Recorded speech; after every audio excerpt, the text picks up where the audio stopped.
Gas prices are down $1.60 a gallon. They're going to come down further from the peak. Do you have a penis? Excessive weight and length in the days before it derailed and burst into flames. I think it's good for people to speak in their voice as opposed to how they think they should speak. Joe Biden really hitting on his economy and lowering inflation and gas prices. Also, do trans women have a penis? Find out more. And we'll finally talk about the Ohio train derailment. There's enough information now. I'm like, all right, let's have a good conversation about it. And lastly, Elon Musk talking about how you should use social media. All that and more coming up on this episode of Daily Carl Live. My name is Jobob. Daily Carl Live starts right now. 2, 1. Here we go. Might be the only brown guy on earth named Jobob. That is actually their name, Jobob. Live from the dingy bunker, completely cut off from the outside world, except for you fine folks. My name is Jobob. This is Daily Caller Live. Thanks so much for tuning in on today. It is Thursday, February 16th, the year of our Lord 2023. Got a lot of great stuff for you today. Joe Biden's touting the strength of his economy. Wow, there's a hilarious question that was asked in one of the state houses of a trans woman. You know what? Actually, I've made an executive decision right now. We're going to start off with dessert. In that usually we go through the meat of the show, and then finally we wrap it up with the fun stuff. We're going to do the fun stuff right up front because I thought this was hilarious and very telling of where we are as a country, as a society, as a culture, what we need to do to dig ourselves out of this hole. But this was freaking hilarious. I want to say this was in Arkansas. Let me double check on where this was. But this is a state senator asking a question of judiciary. Is the Judiciary Committee in, I got to pull up where this actually was.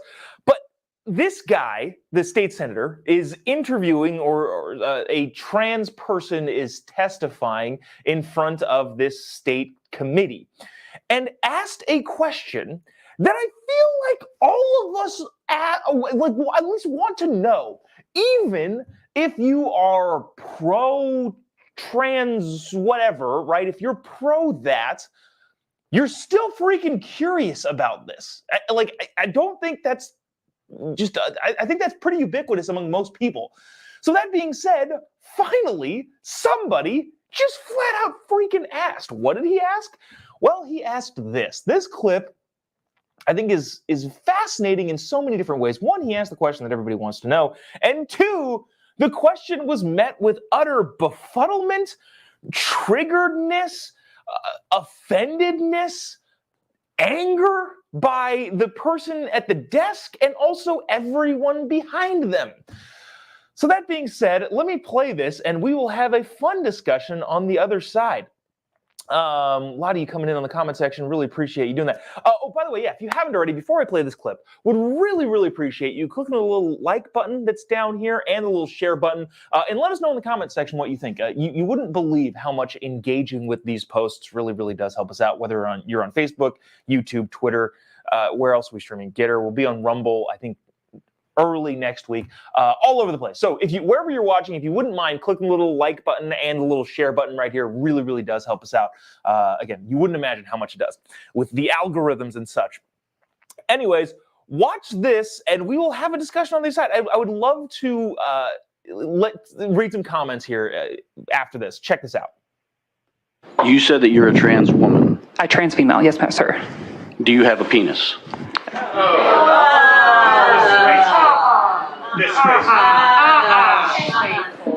That's horrible. Yeah. You're the one that brought that into the discussion. So there's your state Senator McKee, I think his name is. He just asked the question that all of us are asking. Any of your big name popular trans women, we'll talk about the female/women component after this, but any of your from Caitlyn Jenner to I don't know, name any other big trans activist/actor. You're like, hey, did Did you do it all the way? Like, I'm just curious. Like, is it the whole thing?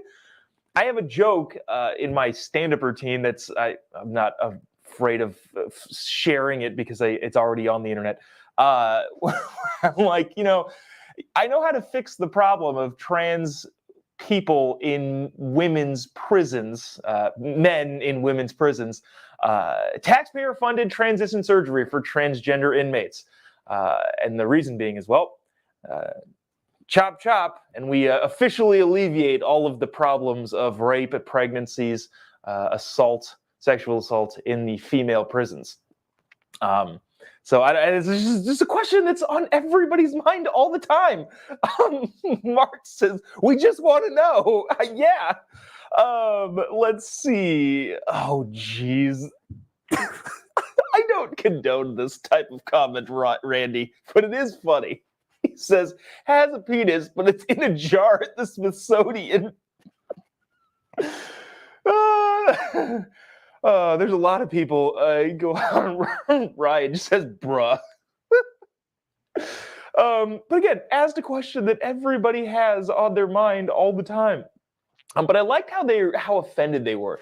I want to play this clip one more time, just for the audio part of it, because I think it's funny. So listen to this. So he says, "You're a trans woman, correct?" The senator does, and the trans person says, I'm a trans female, which is different, right? That's a problem that I feel like we should all not let go, because blurring the lines. So they want to talk about, well, there's a difference between gender and sex, because sex is your anatomy and gender is how you feel inside. Okay, I'm not buying that, but that's at least the conversation that they're trying to have.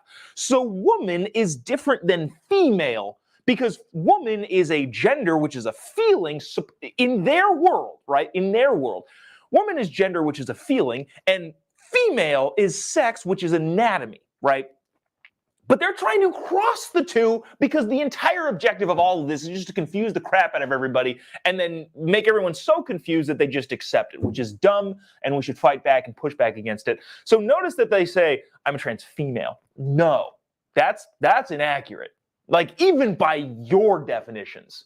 It's been inaccurate. You want to call yourself a woman, that's inaccurate by my definitions, but by your definition, that's inaccurate.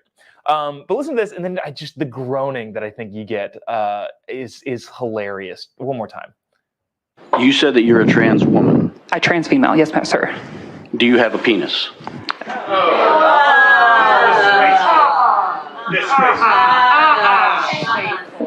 That's horrible. I don't know. I just love it. I don't need to relitigate the entire problem that society generally has, but I don't know. I feel like this sort of stuff should be asked more openly, talked about more openly. Like, hey, look, if you want to shove this stuff, I'll be nice. If you want to shove this stuff down everybody's throats, well, maybe you should be more open and transparent about things, because that actually does matter. If you did, I hate talking about this, but if you went all the way, if you committed to it, it matters in a lot of ways, in a lot of components, in a lot of societal norms. That actually does matter.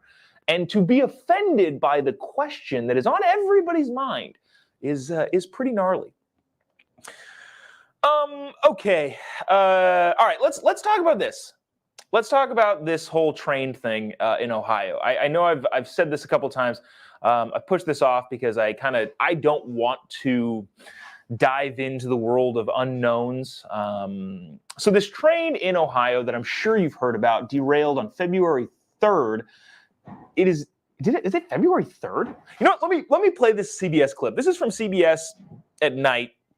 And they are talking about the train, just kind of giving you the overlay of the details. And then there's one big component to this that I feel like is a 30,000-foot higher level theme that I think the entire American population should be engaging with, because it does affect all of us, not just in Ohio. And I'm not talking about the chemicals in the water and all that sort of stuff, because, dang, they need to clean that up freaking immediately. And make sure those people are safe there. But a more overall, governmental confidence thing that I think is not necessarily being talked about as much. So watch the CBS clip. This kind of gives you a brief overlay. Again, I'm sure you're familiar with the story, but just kind of like set ourselves up for a deeper 30,000-foot conversation. Watch this. Tonight, outrage is growing among residents in East Palestine following the train derailment that spewed toxic chemicals and forced them from their homes for days. I've been coughing since we came back. Some residents are complaining of rashes, sore throats, and respiratory problems. Coming right up, another fish. There's hundreds of them up here. On top of the thousands of fish and other wildlife reported dead. The biggest concern, I think, is just the not knowing what it is that we're up against, what it is that we'll be up against in the future. CBS News has learned that employees working on the train were concerned about what they say was excessive weight and length in the days before it derailed and burst into flames. Fire department reports to the station for a mutual aid fire with East Palestine. According to employees familiar with the matter, the train broke down at least once before derailing on February 3rd. All right, so that's all the story that you've all heard of. Again, not I don't know, there's still a lot to be sorted out. The bottom line here, and I think the big picture view of this train derailment in Ohio, is this idea of trusting the institutions that we pay for. I have talked about this at length on this show. I pay taxes, you pay taxes, we all pay taxes that we would rather not pay. Like, I don't think anybody's like, oh, I love paying taxes. If you're that type of person, let us know in the comment section. I would love to give you a shout out for loving to pay taxes. But I don't think that exists really anywhere in the country or even the world for that matter. However, because we pay taxes, there are services provided by the government. And if we are forced to pay those taxes for those services, don't you think we should have some sort of confidence or trust in the services that we are collectively paying for? This is hugely prominent. This has been a problem since the inception of the country.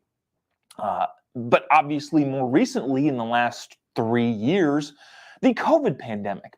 The COVID-19 pandemic, the CDC, the National Health Organizations, National Institute of Health, Dr. Fauci, all of your big-time government officials, people who we pay, we realized collectively as a society that we don't trust them at all. Now, there's a certain wing of people that have utter faith and trust in the Fauci man, which I can't understand why, but they do. But that's neither here nor there. I'm talking about us, the people with rationale and common sense and logic who have watched time and time again the employees that we pay for and fund be wrong or lie, because those are the two options, right? Now, there's a lot more cynical people out there that think everything is a blatant lie, and I get that. I understand that sentiment. But there are two things that are happening. They're either lying or dead freaking wrong, and that was evidenced massively during the COVID-19 pandemic. They were either lying or they were wrong, neither of which we, the taxpayer, should tolerate. Now, it seems that things have bubbled into this same sort of situation. The Ohio train derailment, immediately when the government came out and said, the water is still safe and this and that and this and that and this, nobody believed it. And it was a good thing that they didn't believe it, because it turns out, toxins have been leaking into the water that supplies, I think, 25 million people in the area, which is huge. Now, the problem that we are facing, and I'm not willing to go here yet, obviously, because I generally am not the type of person that goes to these sorts of conclusions.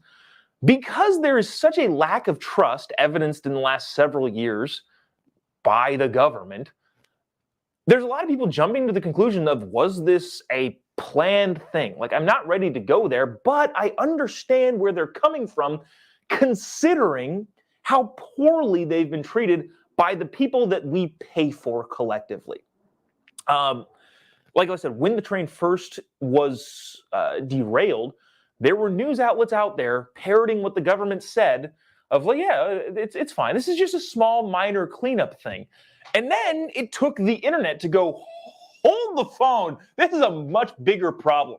There are thousands of fish dead in the river. People are complaining about rashes, irritations, trouble breathing. This is a huge problem. And the biggest, again, 30,000-foot issue is the people that we're supposed to trust to tell us all this sort of stuff are often so wrong or just flat out lying to us that we have to do it all ourselves, which negates the need for the government. There's a comment that we, here's Ryan again saying, don't worry, Pete. Okay, I used a term that I probably shouldn't have thrown up on the screen, but Pete Buttigieg is going to fix it all. Yeah, Transportation Secretary Pete Buttigieg, who gave a talk 2 days ago where he didn't even mention this sort of stuff. Again, this is a guy that we all pay. The Transportation Secretary of the federal government in the United States didn't even bring it up. And then now when he is talking about it, he says this. This is from Fox News. Transportation Secretary Pete Buttigieg shifted part of the blame for the recent derailment of a train carrying toxic chemicals in Ohio. Get this. This is who he's blaming now. Shifted blame on the Trump administration, reserving a little-known safety rule. Buttigieg noted Tuesday evening that his agency has taken a series of steps to improve rail safety throughout historic improvements, but said it was constrained by the Trump administration. In 2018, the Department of Transportation withdrew a rule proposed 3 years earlier requiring trains carrying certain dangerous chemicals to utilize electronically controlled pneumatic, I'm not sure what that word is, brakes, saying the technology benefits were inconclusive. So what it sounds like is the Trump administration got rid of a dumb government regulation. I don't know that it's actually dumb, but most government regulations are dumb. They got rid of a government regulation, and therefore that's to blame. So something that the Trump administration did in 2018 is to blame for a huge, widespread problem.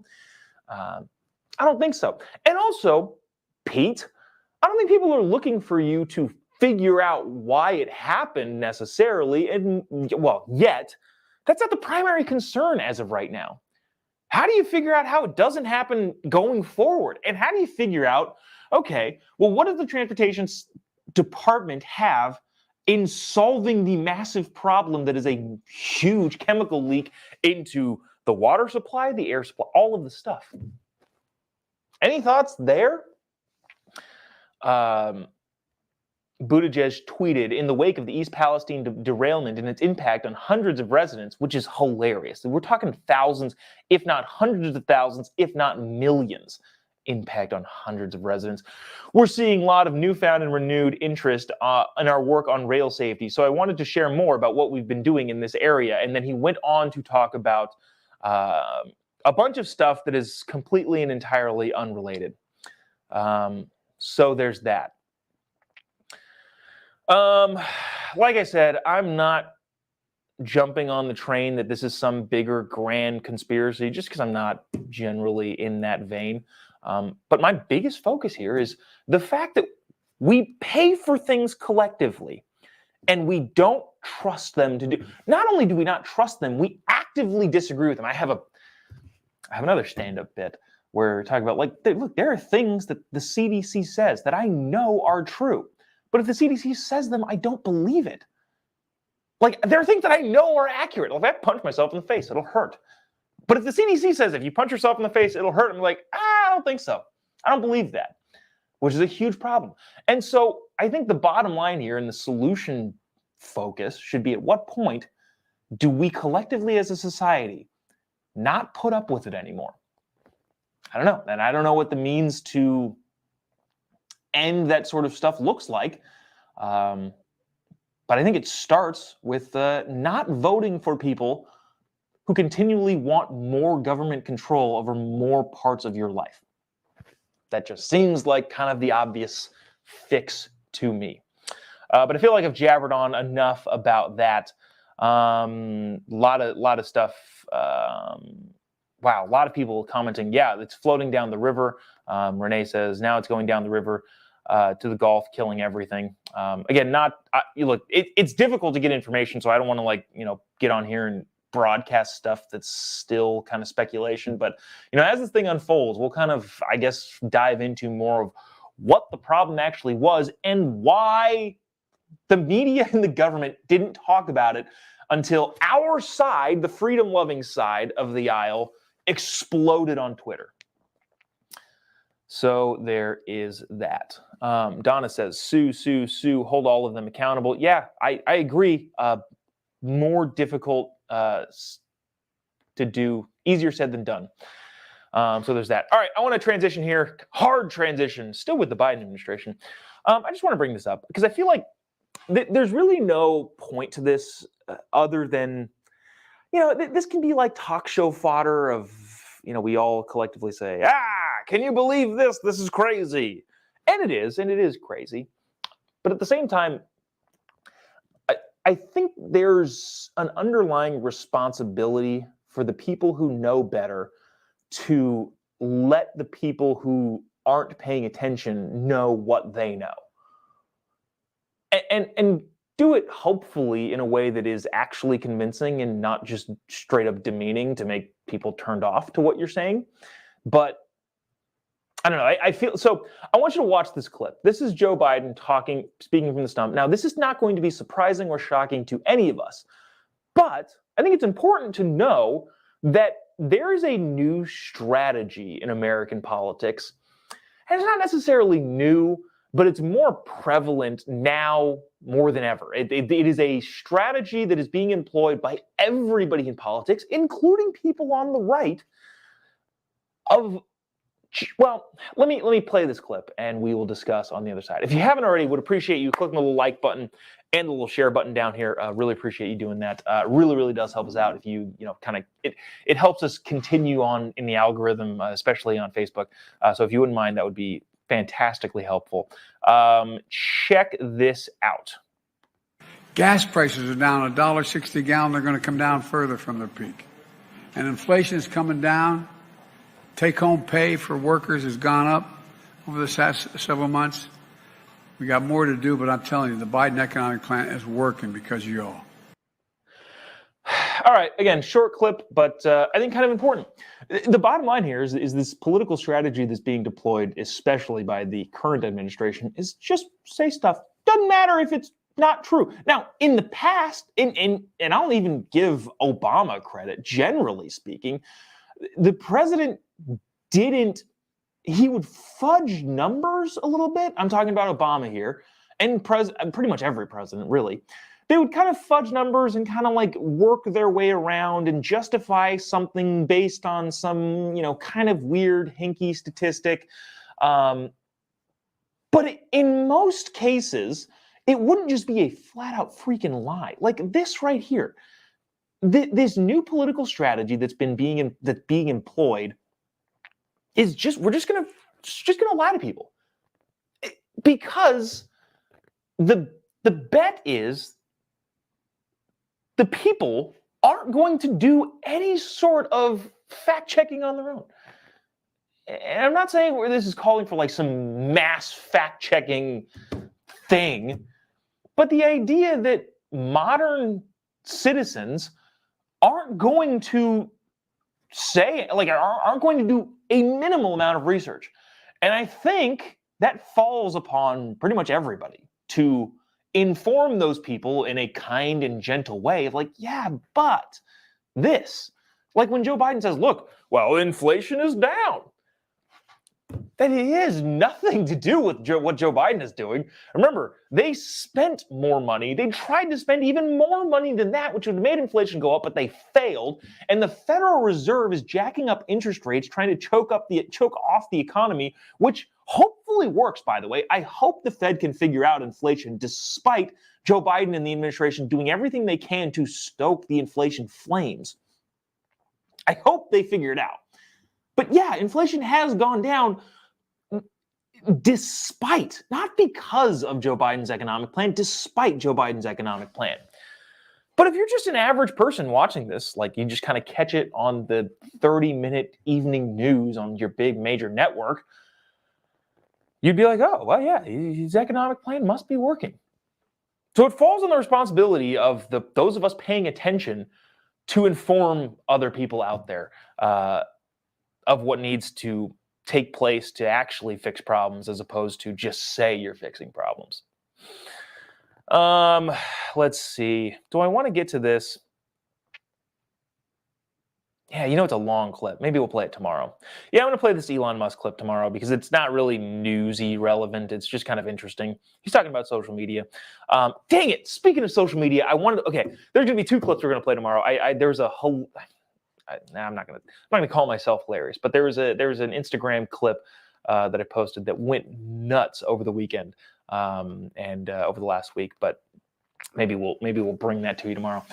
But yeah, all those things being said, I know we talked more of like philosophy based today, which I think maybe we'll start just doing more of that, because I feel like at the end of the day, the news stories are just so cyclical and just things happen all the time. And it's kind of, I don't know. Tim Pool went on a rant. I don't know if you know who Tim Pool is, but he's a big time commentator, has his own show. And he just kind of tweeted with this big long thread about how he was frustrated, just talking about the same thing over and over again.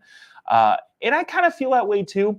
And so maybe we'll kind of more discuss like a philosophical approach, because I think at the end of the day, if you get the 30,000 foot view right, all of the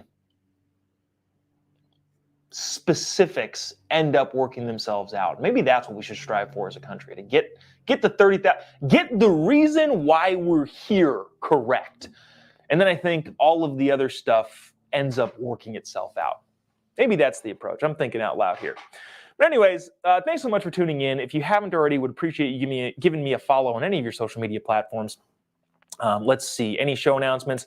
Tomorrow night, I will be in La Jolla, California at the Comedy Store with Kayvon. There's a 7 o'clock show, a 9 o'clock show. I think the 7 o'clock show is sold out, but I think there might be tickets for 9 o'clock. Kayvon's there the whole weekend, so he's got 5 shows there. So if you're in the La Jolla area, go snag tickets. I'll be there with him tomorrow. And then let's see, 2 weeks from now, we start the Live Free tour. I'll be on tour with Charlie Kirk, Candace Owens. I keep promising that I'm going to put dates somewhere, but I will do that today. I will put dates on jobob.me, that's my website, of all of the tour dates coming up. I think there's like 15 on the schedule right now for the next couple months. And we're going all over the place. So that's going to be tomorrow's show will feature, I'm saying it right now, a link of where you can come and say hi. We'll be all over the country. So if we're in your neck of the woods, would love for you to come to one of the events and say hello. But yeah, that'll do it for us today. We'll see you tomorrow. Anything else breaks in the news media, we will bring it to you mañana. See you then, same time, same place. God bless America.